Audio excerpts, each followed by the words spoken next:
Dans le quartier des Champs-Élysées, le jeu du chat et de la souris entre des groupes de jeunes et des policiers, dans un secteur jusqu'alors épargné par la colère. Un appel au rassemblement avait été lancé sur les réseaux sociaux. Des centaines de personnes, dont beaucoup de très jeunes, à visage découvert, se sont retrouvées vers 22 h, avec pour certains l'objectif de maintenir la pression sur le gouvernement. Mais c'est le seul moyen de se faire entendre, madame. Oui, sinon, ils ne nous écoutent pas, ils ne nous regardent pas, ils ne regardent pas ce qui se passe au quartier, que des préjugés, des clichés. Après quelques échauffourées et plusieurs interpellations, le calme a été rétabli vers 2 h du matin. Scène similaire à Marseille, mais sans commune mesure avec les violences de la nuit précédente. Des commerces saccagés, quelques départs de feu et une colère qui ne semble pas devoir retomber. Je suis là pour casser, pour voler, pour montrer mon ressenti, pour faire comprendre à ma façon. Parce que si on leur parle, on ne nous écoute pas. À Nice, les forces de l'ordre avaient sorti les grands moyens. Hélicoptères de la gendarmerie, unités d'élite du raid, ce qui n'a pas empêché l'attaque de ce magasin de vêtements. Bilan, quelques scènes de pillage, des vitres cassées, mais aucun blessé à déplorer. Gros dégâts, en revanche, à l'Homme, près de Lille. Ce supermarché a été entièrement détruit par les flammes. Toiture effondrée, le bâtiment devra être rasé. Sur place, c'est l'incompréhension. On est de toute évidence bien loin de l'hommage au jeune Naël. Ça n'a plus rien à voir, évidemment. Ce sont des faits criminels. Et puis beaucoup de tristesse. Parce qu'un gérant avait beaucoup investi ici, parce que le magasin était fréquenté, parce qu'il y a 10 salariés au chômage depuis ce matin. La nuit dernière, les forces de l'ordre ont procédé à 719 interpellations, presque 2 fois moins que la veille. Alors allons-nous vers un apaisement? Il est probablement encore tôt pour répondre avec certitude à cette interrogation. Le dispositif sécuritaire était en tout cas hier encore très dense. 45 000 policiers et gendarmes mobilisés, des troupes spécialisées avaient été envoyés en renfort à Marseille et à Lyon. La réponse judiciaire s'est également accélérée. Thomas Cuny, Olivier Martin avec Thierry Germain. Moins d'affrontements, moins de pillages. Comment expliquer que la nuit dernière ait été plus calme que les précédentes? D'abord, par le changement de stratégie des forces de l'ordre. La première nuit de mardi à mercredi, policiers et émeutiers se font face, restent à distance, mais ne s'affrontent pas directement. Mais face au pillage dans de nombreuses villes, la stratégie policière évolue, comme ici à Montpellier hier, où les policiers vont au contact pour mettre fin au vol. Des actions plus musclées, demandées par exemple par le préfet de police de Paris. Cette baisse d'intensité, elle est très directement due au dispositif que nous a demandé de déployer le ministre de l'Intérieur, qui a consisté à renforcer significativement notre présence et surtout dans une posture qui se veut plus offensive, c'est-à-dire d'aller interpeller évidemment tous les fauteurs de troubles. Tout au long de la semaine, les effectifs ont progressivement augmenté jusqu'à 45 000 fonctionnaires sur tout le territoire. Le gouvernement en appelle même à des forces d'élite, BRI, GIGN, RAID, comme ici à Lille, des missions que n'assurent pas en temps normal ces unités. Un déploiement qui a permis d'interpeller plus de 3000 personnes depuis le début des émeutes. Autre explication, la mobilisation de la justice. Ce dimanche à Grenoble, des audiences en comparution immédiate ont été exceptionnellement programmées. Une trentaine de prévenus ont comparu. Ça fait 30 ans que j'exerce dans la magistrature, j'ai jamais tenu une seule audience correctionnelle le dimanche. J'ai longtemps été de permanence, je suis longtemps venu dans un tribunal le dimanche et le samedi, mais jamais pour une audience correctionnelle. Donc c'est vraiment une première. Autre explication possible, la prise de conscience des familles et des associations. Dans ce quartier de Marseille, les éducateurs ont été particulièrement vigilants ces derniers jours et les adolescents semblent avoir compris le message. Ça me permet de bouger, de ne pas aller pas aller dans un magasin et tout prendre. Ça me permet de faire ça et de me focaliser sur le tennis et tout. Je fais que du sport et du coup c'est un bon loisir. À la place d'aller traîner dans le quartier, je fais du sport. Enfin, dans certaines villes, des couvre-feux ont été mis en place pour éviter toute nouvelle violence. Les centres-villes des grandes agglomérations ont été visés par ces émeutes et ces pillages, mais aussi plusieurs petites et moyennes communes qui se sont réveillées abasourdies face à cette violence. C'est le cas dans l'Yonne, pour les villes de Sens, de Migène, de Tonnerre, mais aussi de Saint-Florentin. Sur place, Sarah Bernuchon, Marie Petitjean. À Saint-Florentin, petite ville de 5000 habitants dans l'Yonne, habituellement si paisible, les cendres du centre commercial sont encore fumantes. Les habitants n'en reviennent toujours pas. C'est vraiment calme d'habitude. Mais nous, ça s'est jamais passé, ça. On n'a jamais eu un truc comme ça. Hein. Si vous voulez que j'en pense, voilà, je peux comprendre que les jeunes sont en colère et tout, mais après ça sert pas vraiment à grand-chose de faire ça, je comprends pas. C'est bien dommage, c'est malheureux, mais c'est comme ça. Dans la nuit de vendredi à samedi, feu d'artifice, affrontements, à quelques mètres des pavillons. Dans cette petite commune, des dizaines de jeunes se déchaînent. Un magasin de bricolage est incendié. Un bien triste constat pour Mourad Boujnan, 37 ans.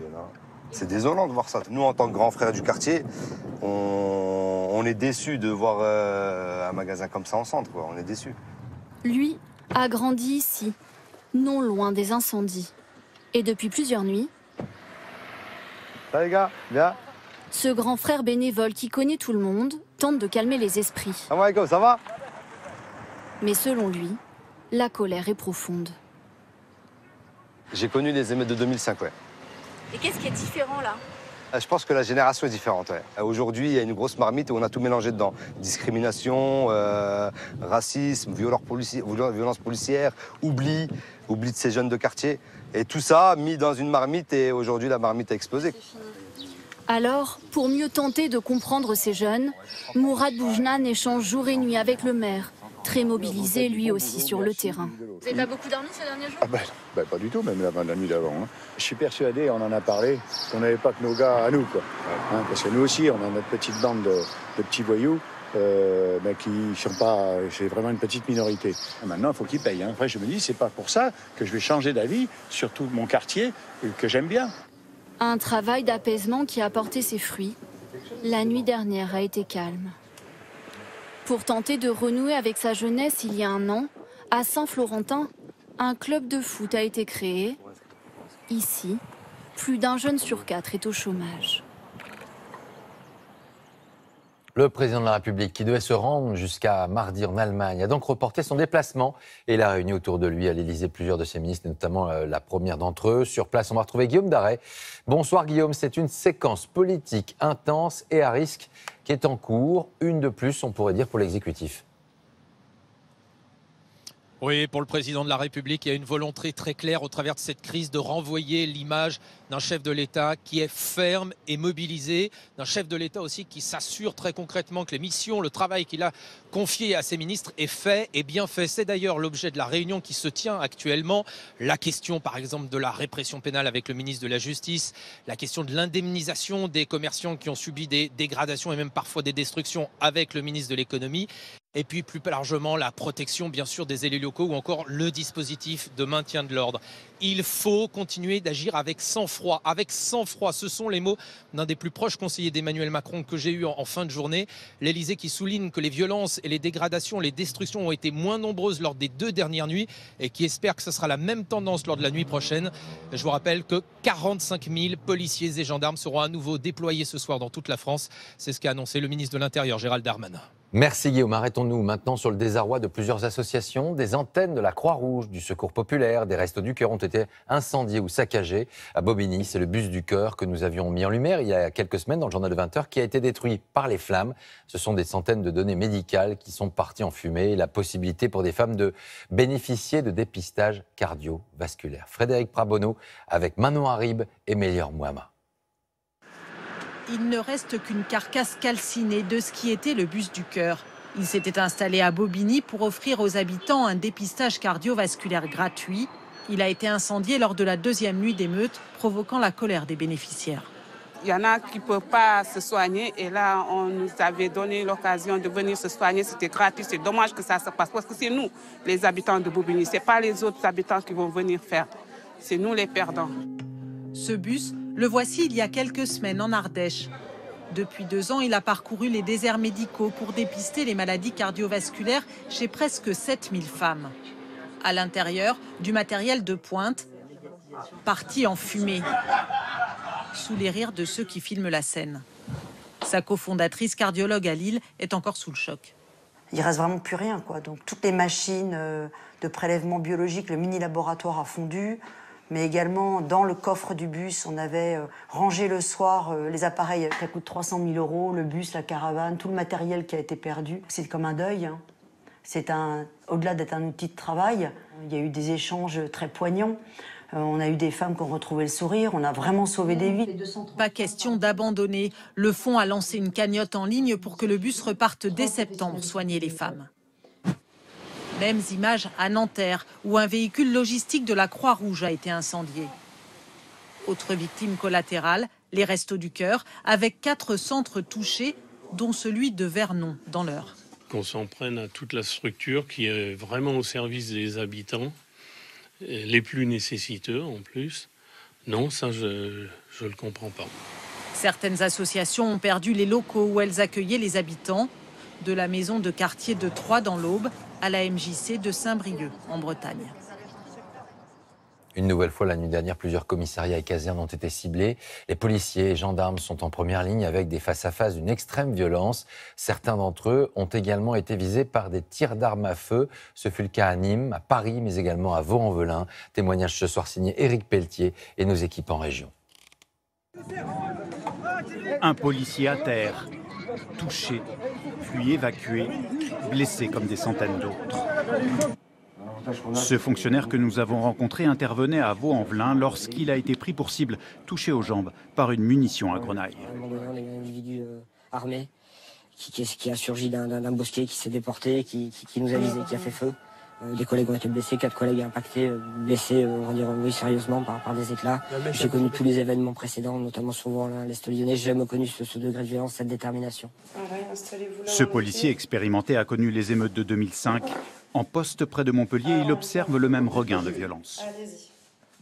Sur une partie haute de la rue, des jeunes s'étaient retranchés derrière une genre de grande terrasse et puis bon, ils nous ont bombardé avec des boules de pétanque et des pavés. J'ai reçu un pavé qui m'a impacté le coude droit.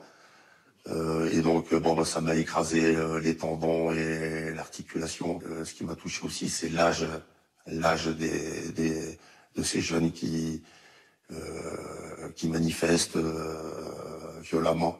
La plupart qu'on a vus, c'était des grands adolescents ou des jeunes adultes. Ce policier marseillais va même plus loin et constate, lui, une surenchère dans l'utilisation des armes. Des armes longues qui ont été volées, il y a des armes de poing. Les mecs, ils étaient sur des scooters avec les armes à l'épaule, quoi. Je veux dire, et c'est pas pour tirer aux pigeons ou pour tirer sur des cibles. Hein. C'est clairement la police qui est visée. On veut se faire du flic, clairement. Aujourd'hui, ce qui est le plus gros risque, c'est que il y a des collègues qui terminent au tapis, quoi, vraiment. Maintenant, avec les réseaux sociaux et tout, ils arrivent à trouver les noms des collègues. On voit les noms des collègues placardés sur des murs. Demain, ça va être quoi? Les enfants, les femmes, les familles. Il n'y a plus de limite. Donc, on ne lâchera pas. Mais à quel risque? À quel prix? Ça, je ne peux pas vous dire. Au total, 737 membres des forces de l'ordre ont été blessés depuis le début des émeutes, selon le ministère de l'Intérieur.